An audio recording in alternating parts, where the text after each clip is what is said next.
sudah terlihat belum? Terlihat Pak. Oke, paling tidak kalian sudah membaca lah ya, sudah paham apa itu besaran analog dan besaran digital. Nah, karena mata kuliah kita adalah rangkaian logika dasar ya, nanti kita akan banyak bersinggungan dengan yang namanya bilangan digital. Tapi ini untuk awalnya kita harus bisa membedakan analog dan digital. Tujuannya, ada dua cara untuk menyajikan suatu besaran ya, baik secara analog maupun secara digital. Biasanya besaran analog itu dia memiliki nilai-nilai yang kontinu atau bersambung.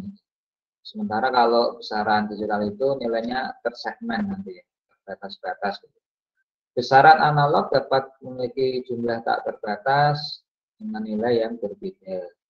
Sementara untuk besaran digital itu merupakan besaran yang memiliki jumlah nilai yang terbatas atau tersegmented ya, dengan nilai yang berbeda. Besaran digital disebut juga besaran diskrit biasanya atau tidak kontinu.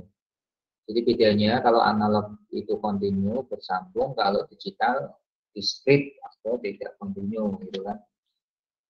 Nah, contoh misal ini, kalau kalian pernah lihat di pemeriksaan di rumah sakit, nah, biasanya pakai ada simbol-simbol gelombang ini. Nah, ini contoh dari analog. Ini bersambung ini. Terus, nah ini kontinu. Ini namanya analog ya, sinyal analog. Sementara kalau sinyal digital itu dia tadi diskrit itu artinya tersegmen ya, atau terputus-putus dengan atas, kemudian bawah, atas lagi, bawah, atas, bawah. Nah yang garis ini pun misalkan dihapus nggak apa-apa, atau dibuat putus-putus gitu biasanya yang sering dipakai ini. Yang vertikal ini biasanya dia putus-putus sehingga nanti akan terlihat bahwa sinyalnya adalah sinyal yang diskrit ya. Atas kemudian nanti bawah, atas satu, bawah itu 0 itu bisa ya. Nah ini contoh gelombangnya aja, contoh bentuk sinyal analog dan digital. Kalau analog dia kontinu, kalau digital dia ini ya, diskrit seperti ini ya, kayak penggaris itu juga diskrit ya. Nah ini contoh bentuk gelombang kalau misalkan saya plotting di Excel lah paling mudah ya. Saya memplotting antara tegangan dengan waktu. Nah ini dia kontinu.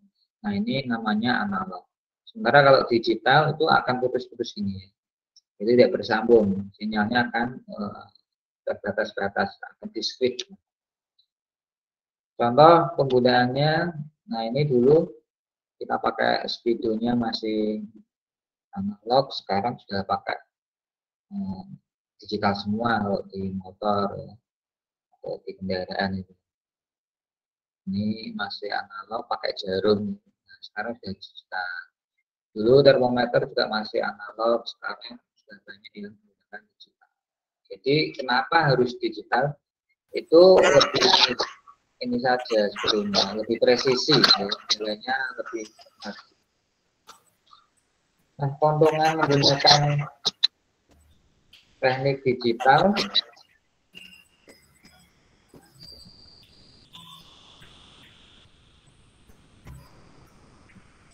itu bisa di-manage dulu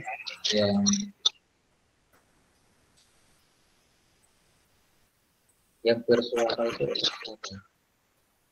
ini bisa di-mute dulu.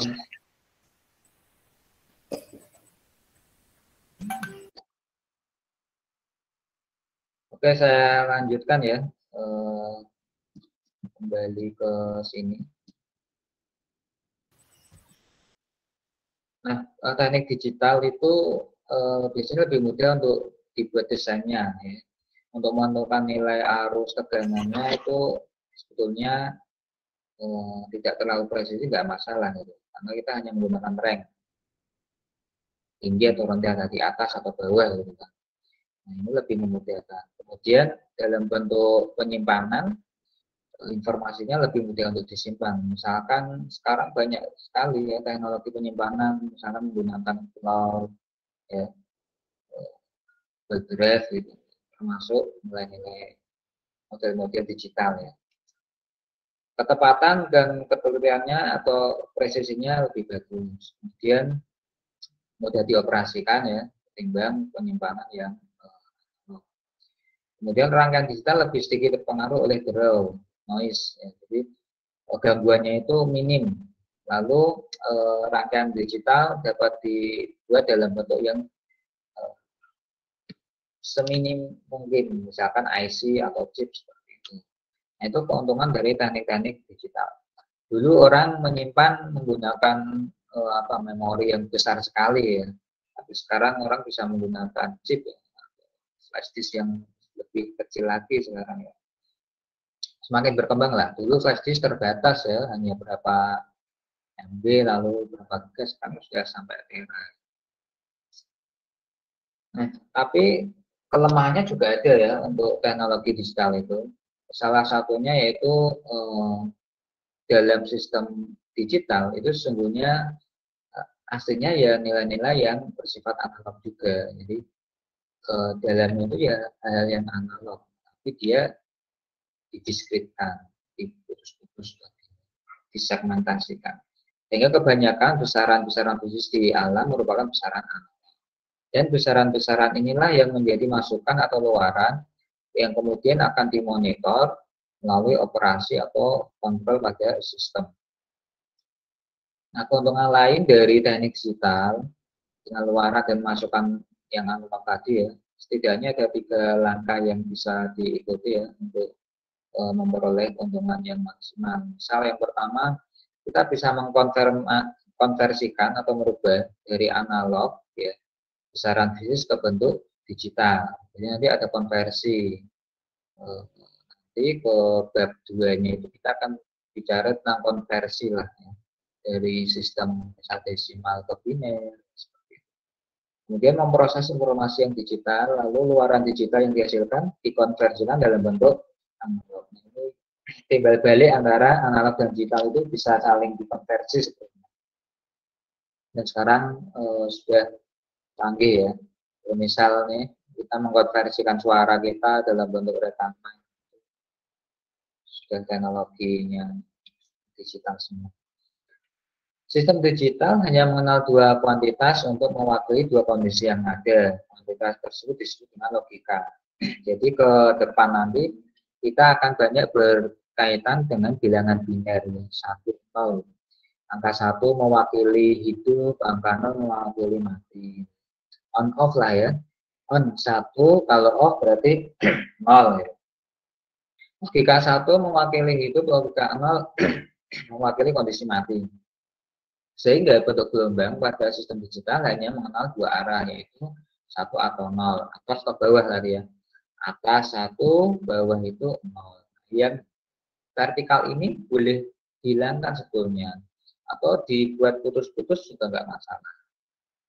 Jadi kira-kira seperti itu ya sistem digital nanti ke depannya yang akan kita bahas, selalu logikanya 1, 0, 1, 0 itu aja. On off, true, false, seperti itu terus.